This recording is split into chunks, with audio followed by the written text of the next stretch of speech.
Okay, so how do I do it, right? That's the big question that we're trying to answer. How in the world do you improve those connections? How do you pave your highway? Well, like I referenced a few minutes ago, you want to treat your neural connections, your pathways from body to brain like an actual gymnastics skill by practicing and repetition. Okay, so how many of you just heard that and are super disappointed? Because that means there is no secret sauce, there's no magic pill, there is no singular tip that I can give you as a coach to say, hey, do this, and you can fix it immediately. Next time you go in the gym, you're not going to be dizzy at all. That's just not the case. And frankly, I don't think I've ever had any kind of those magic moments with gymnastic skills, because in this sport, there aren't any. It just takes a whole lot of commitment, hard work, and perseverance, especially through the hard times. And vertigo is definitely one of the hard times, okay? Not impossible. It just takes some working through. So practice helps teach your sensory systems to react faster and communicate better with the brain. All right? That is the whole goal. That's the skill we're trying to improve. So just like we're going to take a handstand hold, for example.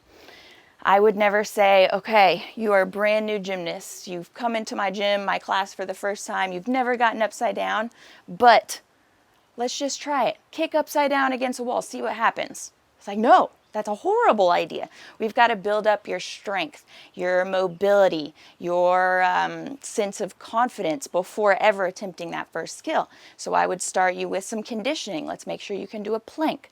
Let's make sure you can do some push-ups to show you've got some upper body strength. Let's have you do our bench stretch to make sure your arms are capable of fully opening at the shoulders to get into that stacked position. There's so many progressions and prerequisites to being able to do a handstand, just like you can approach this vertigo topic with progressions and prerequisites by starting small, basic, working on the foundations, and eventually gradually building yourself up to be able to do these high-level skills without getting dizzy.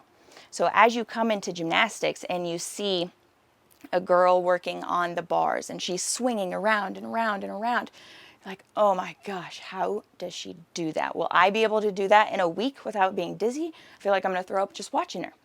Well, no, because she spent hours and hours and years starting from the bottom as a little kid and growing and progressing her gymnastics and her spatial orientation ability to be able to do those 10, 12 giant swings in a row without getting dizzy.